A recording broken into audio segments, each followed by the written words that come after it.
reported today in The Verge. Cell phone-related head injuries became more common after the iPhone was released.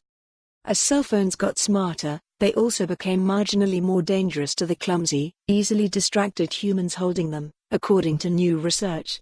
Before phones came loaded with perilous pings from Twitter, read receipts, or news alerts, the researchers found they posed less of a risk to the integrity of their users' faces. Around 2007, the year the first iPhone was released, the number of head injuries caused by cell phones spiked, according to this new study, which was published in the journal JAMA Otolaryngology Head and Neck Surgery. That number has continued to rise over the past decade. The phone went from being a phone to being a mobile platform, says study author Boris Paskhover, a head and neck surgeon at Rutgers, New Jersey Medical School. Old-school phones didn't distract people so much that they tripped and cut their eyelids. They also didn't slip out of people's hands and fall on their noses, and they didn't contain the medical hazard that is Pokémon Go. Smartphones, though, do. People stopped being aware of their surroundings, he says. Paskhover pulled data from between 1998 and 2017 on cell phone-related injuries to the head and neck from the National Electronic Injury Surveillance System (NEIS) database, which holds information about injuries treated in emergency departments at around 100 United States hospitals. Then, the team used that information to estimate the total number of cell phone-related injuries in the country.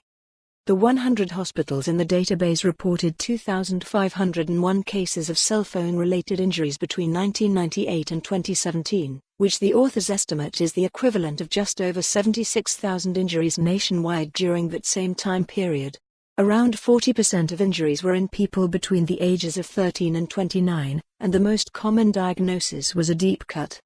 Cell phone injuries fall into one of two categories, with roughly the same number in each. Direct mechanical injuries, like someone dropping their phone on their face or hitting a sibling with a phone, and cell phone use-associated injuries, like someone tripping on the sidewalk while they were distracted by Instagram.